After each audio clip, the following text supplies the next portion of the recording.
And Swindon manager Glenn Hoddle today confirmed that he won't be fit for his team's cup match at Cambridge, twice winners over Swindon in the league this season. And doubts remain about striker Steve White and goalkeeper Nicky Hammond, both with back problems, both seeing the specialist this week. Cambridge put it across Swindon again, going ahead there 2 weeks ago when the home side markings were slack, and Heena's desire to get free and score got him the goal. Swindon broken again, a bit of slack work there, and then Cambridge's swift ball into the box, and there they show how good they are in the penalty area. Dion Dublin with the finish. Well, now Swindon's chance for revenge then. So what's the feeling in their team about that? Well, I put it to their centre-back and skipper Colin Calderwood when the training was done that his team is due a good result against their bogey team Cambridge. We definitely are, and it's a long time since I think any side's beat us 3 times in a row. So we've got a point to prove to them, and I know everyone in the team's really trying to put one over in Cambridge, and it would be nice to do it in the cup. I'll tell you what's puzzling a lot of people is that it's a sign of your quality, playing so well, so other managers say, yet it's the one win in a dozen league games now. That's right. I think we contributed to our own downfall on a few occasions by giving goals away. Most goals that teams concede, they'll put down to individual mistakes, but I think at the minute we are doing our utmost to help teams score. And when you concede 2 and 3 goals, or even 2 goals, it makes it very hard to win games. The forward line we've got and the creativity in our team will always score a goal, so it's up to us at the back to try and keep a clean sheet.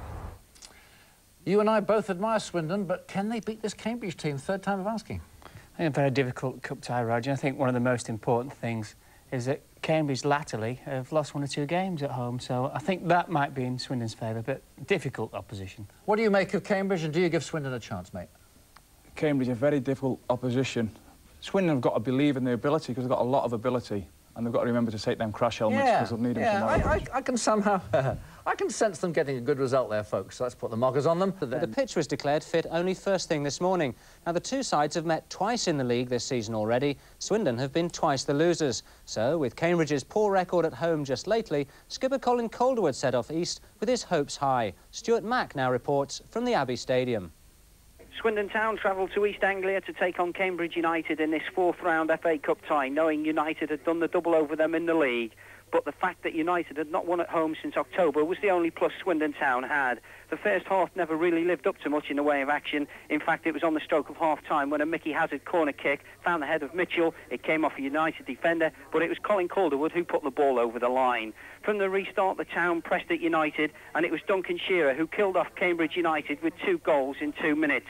So a convincing victory here at the Abbey Stadium this afternoon for Swindon Town with a final scoreline: Cambridge United 0, Swindon Town 3. This is Stuart Mack reporting from the Abbey Stadium. So jubilation for West Country supporters. The odds for all 3 getting through are apparently 105 to 1. Probably looks like a good bet now from either the defeat of Cambridge or the celebrations that followed. Skipper Colin Calderwood has recovered from a head injury, so Swindon should be unchanged for tomorrow's league match at home to Oxford. Manager Glenn Hoddle is still savouring a performance rated by the England manager Graham Taylor as the best of the round.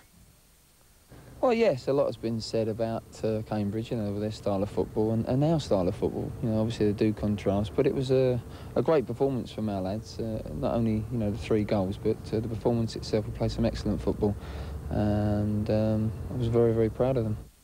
So now you're playing Aston Villa or Derby. Have you any preference?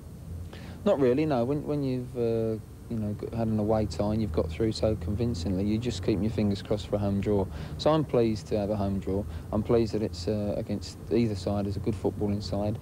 Obviously Villa are a very, very good First Division side. Derby are a good Second Division side, and that's going to be a tussle between them 2 who comes through. Are Swindon good enough to go through? Of course, yeah. We've got a home tie. We you know, football, I haven't seen you know, probably United leads at times, but as a footballing side, I haven't seen a better side. Well, Swindon had lost twice in the league to Cambridge, so revenge was sweet indeed, though Colin Calderwood, the scorer of the first goal on the stroke of half-time, was dazed and remembers little of the rest of the match. He'll be happy to be reminded of his team's second. Just after the break, Paul Bowden's free kick, Duncan Shearer latching onto it for his 25th goal of the season. Well, Shearer's 26th came 3 minutes later. A superb finish to seal an emphatic win. Long ball played forward, and there was Duncan Shearer racing onto it and lashing home.